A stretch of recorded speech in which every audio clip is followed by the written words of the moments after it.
Right, fighters, how we doing? Now, this is what most fighters out there get wrong. They screw it up completely. And this doesn't matter whether you're a boxer, MMA fighter, Muay Thai fighter, bare knuckle fighter, Brazilian Jiu-Jitsu athlete. Listen, doesn't matter. It applies to all of you.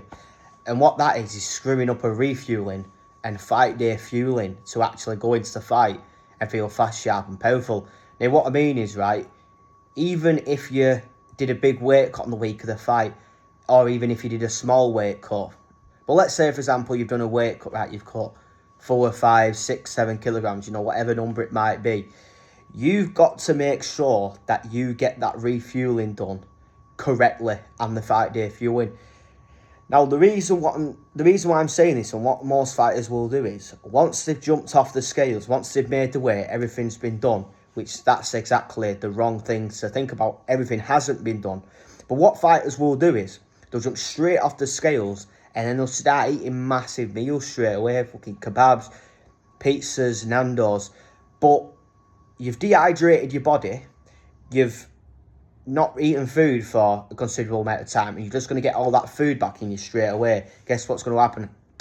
Straight on the toilet. That's exactly what's going to happen. Your body's not going to take it in the right way. You're not going to process it. You're not going to load up your glycogen. And loading up your glycogen, your muscle glycogen, is what's going to give you the energy in your fight to break down so you can be fast, sharp, powerful, you can feel energized, unlimited cardio. So what you've got to do instead is, instead of rushing the process, trying to get food down you straight away, you've got to build it up gradually.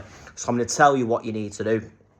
So after weighing, you need to go from anywhere between 10 to 12 grams of carbs for every kilogram of body weight. If you did a bigger weight cut and you had to deplete your carbs a bit more on fight weight, you go closer to 12 grams per kilogram of body weight, right? But what you want to do is, as soon as you get off the scale, obviously the main priority is going to be getting the sodium back in, the electrolytes and rehydration. But when it comes to actually refueling and restoring and refueling with carbs, what you want to do is, first you want to start off with things like liquids. I'm talking sponsor drinks, I'm talking Lucozade Sport if you're in the UK, Gatorade. And you want to also incorporate things like carb powders, maltodextrin, cyclic dextrin. That's going to be really good. Even your glucose powders, you can't really get them everywhere. But yeah, you got to do that, right? So you do that, and then what you do is you incorporate things like sweets.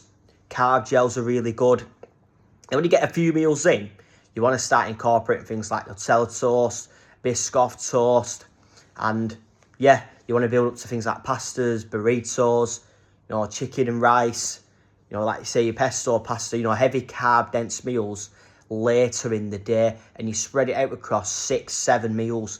And what you're going to do is you're going to space them meals out 2.5, 3 hours, whatever feels comfortable for you.